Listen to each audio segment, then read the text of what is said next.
Désormais, le Var est découpé en 23 cantons. 46 conseillers départementaux siégeront au conseil départemental, 23 hommes et 23 femmes. La commune de la Seyne-sur-Mer est, elle, divisée en deux, la Seyne 1 et la Seyne 2. La Seyne 1 comprend la zone la plus peuplée, avec le centre, la cité de Berthe, et jouxte en partie la commune de Sifour-les-Plages. Ce canton comptera 39 bureaux de vote. La Seyne 2 comprend les communes de Sifour-les-Plages et de Saint-Mandrier, et les parties de la commune de la Seyne non incluses dans la zone 1. Elle comptera 8 bureaux de vote. La liste du découpage et des bureaux de vote est accessible sur le site internet de la mairie de la Seyne-sur-Mer. Damien Gutiérrez, bonjour. Bienvenue sur 13 bis TV. Merci de m'avoir. Vous inaugurez donc cette émission Citoyen politique. Et donc je passe la parole à Brigitte qui va poser des questions avec moi. Et voilà, donc on nous a demandé un objet. Voilà. Un objet personnel. Voilà, alors cet objet, bon, vous nous l'avez posé, montrez-le nous. Écoutez, Brigitte, je suis venu avec ma montre. Voilà. Finalement, alors cette montre, qu'est-ce qu'elle représente pour vous? Elle me résume un peu. Je savais peut-être, on y reviendra, j'ai été militaire pendant une dizaine d'années. Et je suis préoccupé par le temps. Alors, le temps qui passe, bien sûr, mais aussi au quotidien. Ouais. Je déteste être en retard. Je n'aime pas faire attendre. Et c'est vrai que j'ai le défaut de ne pas aimer attendre. Le temps, c'est pas une obsession. Des fois, on me dit que j'ai l'image d'un homme un peu pressé. On me dit, on ne vous voit pas souvent en ville, monsieur Gutiérrez. C'est vrai que je ne m'y attarde pas. C'est vrai qu'on a beaucoup de choses à faire. Vous allez à l'essentiel. Et je vais souvent à l'essentiel. Alors des fois, parfois, certaines personnes qui discutent un peu comme disent, bon, il va vite. Alors, il faut que je me corrige. J'ai du mal à sortir sans ma montre. Et donc, mais c'est surtout préoccupé par le temps de l'action, parce qu'on a vraiment peu de temps. Dans l'action publique, on a peu de temps. Alors pour vous, c'est un objet indispensable. C'est un objet qui me résume un peu et qui est indispensable. Bien sûr, oui. pour vous, oui. Donc, c'est vrai que je n'aime pas les retards. Alors, ça ne fait pas forcément quelqu'un d'impatient, mais quelqu'un de soucieux du temps que les étapes vont prendre. Pardonnez-moi, j'étais un peu long. Voilà pourquoi j'aime ma montre. D'accord. Donc Thérèse, parlez-nous un peu de vous. Vous êtes Seynois. Faut connaître un peu plus quand même. Alors, je suis né à la Seyne, au Cap d'Or, donc en 1980. Mes parents se sont installés à Sifour dans les années 60. Ils venaient d'Algérie, tous les deux. Mon père d'une commune à côté d'Oran, ma mère de Bougie. J'ai effectué ma scolarité au lycée Bossier. Et ensuite, je suis parti à l'armée après médecine. J'ai une petite fille qui a 3 mois. Je suis donc avec ma compagne en location à la Seyne, au centre-est. Jeune papa. Jeune papa. Sportif aussi, non? Alors, j'ai couru à l'armée, je cours moins et je le regrette. Mais oui, j'espère garder encore un peu la forme quand même, parce que voilà. ça prend beaucoup de temps, mais... Voilà, donc je fais partie de ces personnes qui, puisqu'il n'y a plus de maternité. Ma petite est née à Toulon. Vous jouez à la pétanque, non? Non, je ne joue pas à la pétanque. Qu'est-ce que vous aimez? Qu'est-ce que vous avez comme passion? J'aime le ski, voilà. Et puis la course, le footing. Et c'est vrai, le footing n'a pas besoin de beaucoup de logistique, quoi. Voilà, on met son short. Vous avez une liberté totale de le faire comme vous voulez. Et ça permet de partir à tout moment, et c'est pour ça aussi que j'aime bien ce sport. Voilà. Et puis j'aime ma ville parce que j'y suis très attaché. Mon père a travaillé au CNIM, 32 ans.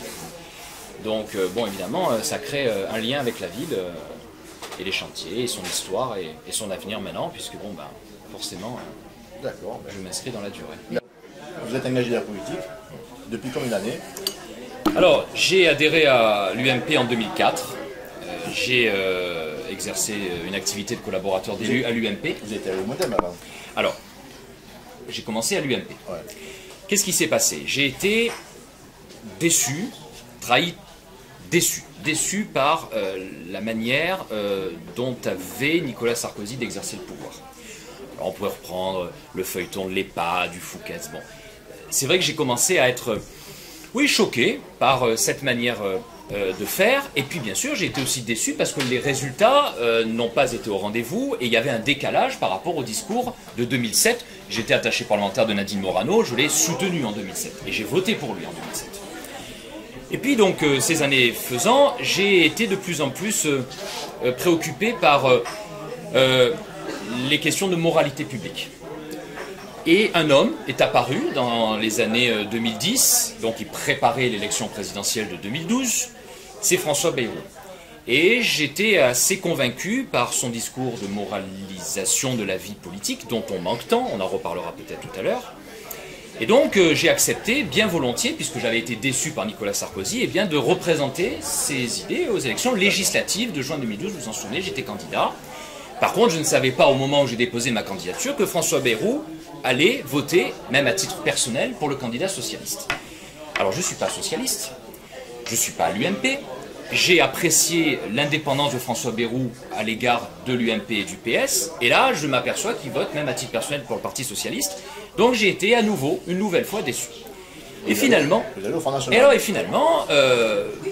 parce qu'économiquement je suis plutôt de droite, même si socialement j'ai défendu même aux législatives des idées plutôt classées, même parfois très à gauche, eh bien, soucieux de la moralisation de la vie politique, je me suis aperçu que le Front National, eh bien finalement, reprenait, disait depuis pas mal d'années quelque chose que j'avais pas entendu, parce que j'étais dans d'autres formations politiques, et c'est la raison pour laquelle j'ai rejoint le Front National. Et pour vous, c'est pas un grand écart, quand même, parce que... Non. D'abord, alors, ça dépend de quoi on parle. Si on parle de la manière de faire la politique, moi je dis que c'est vrai que j'avais une sensibilité centriste, ça veut dire une sensibilité indépendante de l'UMP et du Parti socialiste. Et c'est ce que le Front National dit. Et il a raison. Il faut trouver une autre voie que celle qui a été proposée par l'UMP et le Parti socialiste, qui d'ailleurs se succède aux affaires. Ensuite, la question de la moralité publique, c'est une question qui a été beaucoup plus défendue par le Front National. On se souvient du fameux slogan « tête haute, main propre » de Jean-Marie Le Pen il y a des années de cela.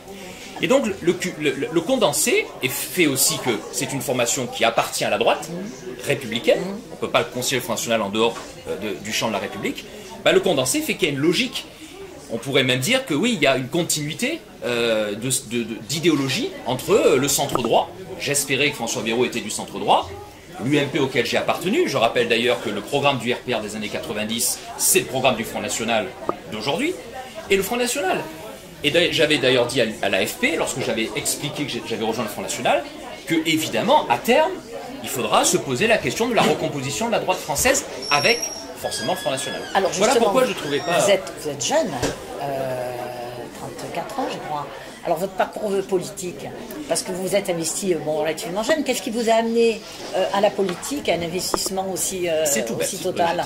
Un jour, donc j'ai fait médecine, j'ai fait une première année de médecine à Marseille en 1999, puis en 2000 j'ai échoué 2 fois. La seconde, pas beaucoup, c'était un concours. Et j'aurais bien voulu tripler, j'aurais bien voulu faire une 3e année, ça ne m'était pas possible. Et puis un ami me dit, mais tu sais, tu as une passerelle de formation entre le cursus infirmier et le cursus médical. Sauf que il fallait tout refaire. Et qu'il y avait un arrêté qui disait, voilà, même infirmier, sage-femme, kiné, il fallait reprendre les études de médecine au tout début. Et j'avais écrit à Jean-François Mattei à l'époque, qui était ministre de la Santé, j'avais fait une lettre, sans espoir de cause, hein. Et puis j'ai une réponse. Alors évidemment, moi j'y connaissais rien dans les réponses des politiciens. On m'a dit, j'avais fait des propositions, vos propositions ont retenu toute l'attention du ministre. Et ça m'a donné envie de continuer, de gratter. Et puis j'ai fait un autre dossier. Et puis l'ensemble de ces dossiers a abouti à ce que des parlementaires s'en saisissent. Et puis de là, de fil en aiguille, je me suis retrouvé à la direction des études à l'UMP, bénévolement. C'est Julien Verrier qui était directeur adjoint des études, qui a repris une partie des propositions pour le programme présidentiel de Nicolas Sarkozy, puis ça m'a donné envie. Et donc, pour le coup, après, je me suis mis à adhérer au parti. C'est comme ça que l'engagement politique a commencé. Mais j'étais pas ni mon père, ni ma mère, il y avait rien personne. Qui vous... J'avais un oncle qui est décédé, qui avait été adjoint socialiste d'une commune, la commune de Gex, Jean-Louis Trotta. Mais voilà, à part mon oncle, je n'avais pas de prédisposition particulière. Donc, votre engagement politique, donc là, aujourd'hui, on est dans les élections départementales. Vous représentez, je crois que c'est la première fois que vous représentez au cantonal. Au cantonal, oui. Voilà. Donc, si on regarde les scores des municipales, le Front National s'est bien positionné, il est arrivé second, d'ailleurs Marc Guillemot. Donc, votre engagement sur les élections départementales, c'est quoi? Alors, ces élections, elles sont importantes, notamment dans ce canton où je suis candidat avec Virginie Sanchez, qui est la Seine 1. C'est un canton-ville, c'est 80% de la commune, c'est le plus peuplé du département, 53 000 habitants. Alors c'est important parce qu'il y a une cohérence avec ce que nous avons dit pendant les municipales. Le département est mal géré, il est géré par l'UMP, les chiffres, c'est ceux de la Chambre régionale des comptes, je n'invente rien. La capacité d'autofinancement du département a fondu, les intérêts des emprunts ont explosé. Et puis bien sûr, ce sont les ménages qui payent toujours, qui règlent la note. Donc c'est évidemment parce que nous ne sommes pas satisfaits de la manière dont est gérée la commune, mettons, et aussi gérer le département, que nous sommes candidats. Alors on reviendra sur les aspects programmatiques un peu plus tard, hein, je pense que c'était l'objet d'une autre question. Ouais.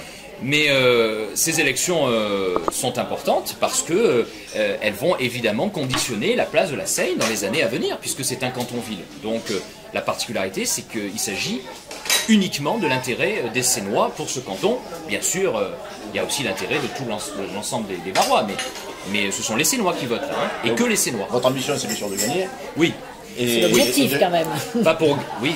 De gagner et faire quoi au sein du conseil général? Alors, votre priorité, ce sera quoi? Évidemment, nous sommes tous les candidats du Front National engagés d'abord dans une meilleure gestion du département, financièrement parlant. Donc, je vous parlais des finances, il y a 700 millions d'encours de la dette. Il faut bien évidemment réduire les dépenses de fonctionnement. Alors on nous parle des transferts, certes, bien sûr, en matière sociale, on le sait, on prendra un peu les exemples tout à l'heure, en matière de personnel, mais bien sûr c'est d'abord pour lutter contre la fraude.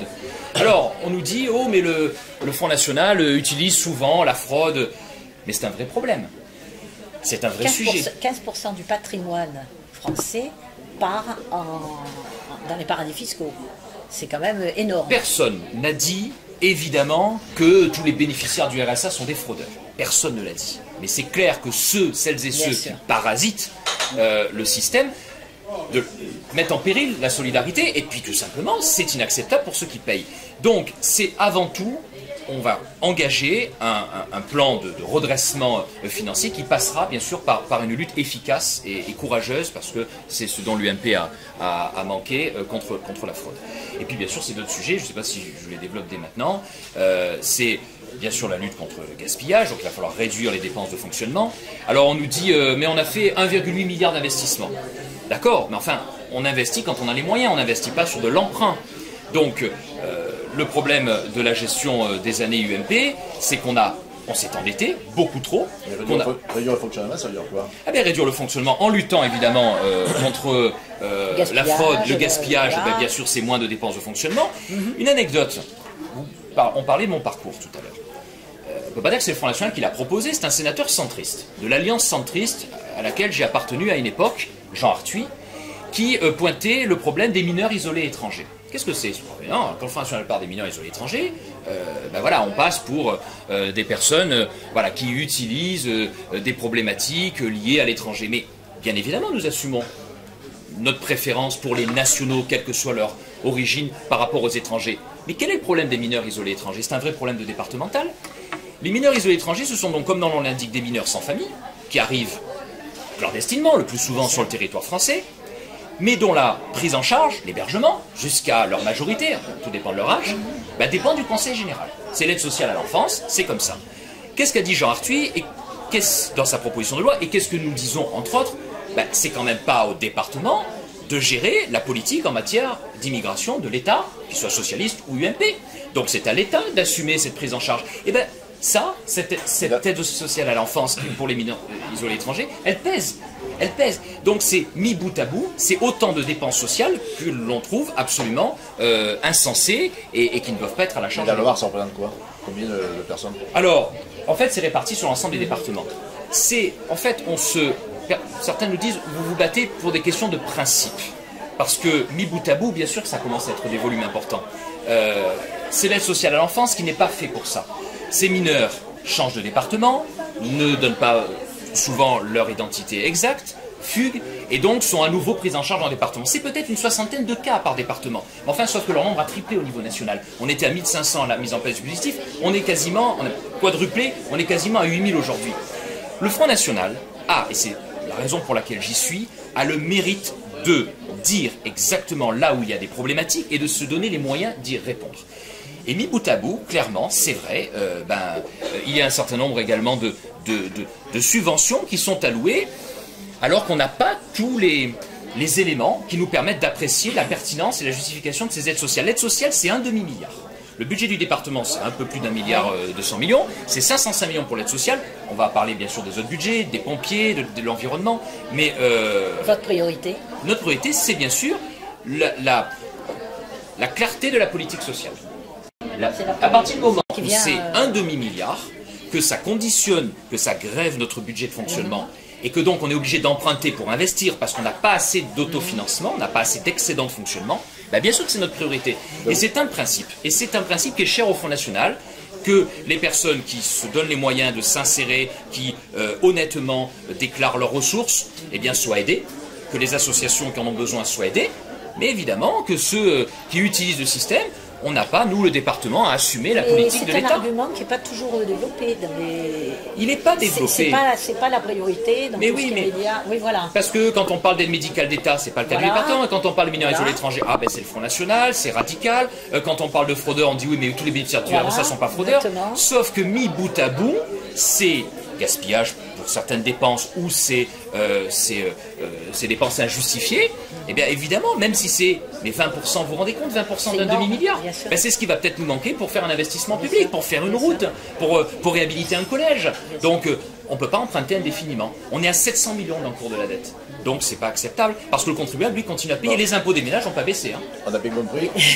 On a bien compris. Et là, il y a d'autres sujets. Hein. Vous parlez des pompiers. Alors les pompiers. Vous êtes d'accord avec la position de Marc Guillemot? Oui. Et on l'avait dit, et lorsqu'on l'avait dit en 2013, sur son blog, il avait dit, écoutez, moi je ne change pas la situation, si c'est pour l'opposition, enfin pour le Front National, le moyen de diminuer les impôts, ben, je les laisse responsables de leurs propos. Ben, c'est ce qui va se passer. C'est 5,5 millions pour la commune, il veut la réduire, il a raison. Pourquoi? Ben, parce que ça c'est départemental, hein, conseil général, hein, le service départemental d'incendie et de secours.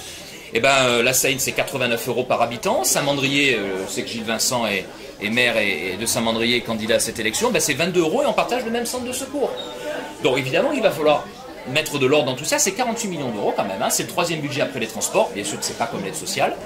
Et puis bien sûr il y a l'environnement, il y a les critères environnementaux qui doivent être mis dans les appels d'offres. Et puis bien sûr aussi on a payé beaucoup pour les inondations. Conseil général, c'est normal qu'il y ait un fonds de solidarité, mais il y a eu des erreurs d'urbanisme, parfois délibérées quand étaient commises. Alors qu'on ait un fonds de solidarité et qu'on demande à certaines communes de participer, mais c'est d'abord aux communes dont les maires ont été responsables volontairement d'un certain nombre d'erreurs de payer avant les autres. La solidarité, on est pour, il faut qu'elle soit juste, équitable. Donc vous aurez une espèce de clarté en fait. Ah ben il y aura un audit, hein. Il y aura un audit, c'est-à-dire que dès lors que nous serons au département, on fera l'audit de la gestion de l'UMP depuis 30 ans, enfin Horace Lanfranchi depuis 2002, à l'appui des rapports qui ont été faits, et puis on regardera. Et de toute façon, nous serons jugés là-dessus. En 2021, on jugera le Front National sur sa capacité à diminuer l'endettement, à réduire l'imposition, à faire un tri dans les dépenses sociales, et à mener une collectivité en bon père de famille. Voilà, on sera jugé là-dessus. On n'est pas candidat à notre réélection. On voit l'UMP qui est systématiquement candidat à sa réélection. Ce sont les sortants qui sont candidats. Ils n'ont pas non plus fourni de bilan. On n'a pas de bilan. On n'a pas de bilan de Joseph Mulet, on n'a pas de bilan de Gilles Vincent. Pas de bilan, c'est-à-dire pas de documents, où clairement, depuis qu'ils sont conseillers généraux, on ne sait pas ce qui a été fait. On sait que la corniche n'a pas été réhabilitée. Il y a quand même, un problème. Oui, alors on peut dire, vous, d'autres politiques, qui arrivent à tenir pratiquement toujours les mêmes promesses, vous parlez de la corniche. La corniche, qu'est-ce qui s'est passé? Qui peut être une des priorités, même si ça peut paraître accessoire. Soyons courts. La corniche, il y avait une possibilité. Bien sûr que ce sont des partenariats, c'est une voirie départementale, sauf que les à côté, comme on pourrait dire, sans rentrer dans le technique, elles sont du ressort de la commune, qu'il fallait partager les coûts. La commune n'a pas voulu mettre, c'est un peu comme sur d'autres problématiques. Le conseil général n'a pas pu mettre plus. Bon, et ben c'est l'UMP et le PS, comme voilà, le PS, le socialiste gère la commune, c'était l'UMP qui gérait. Ben, moi, quand je fais le bilan de l'UMP du PS, alors là, c'est l'UMP qui a le département, les socialistes qui ont la région, bon, c'est les socialistes.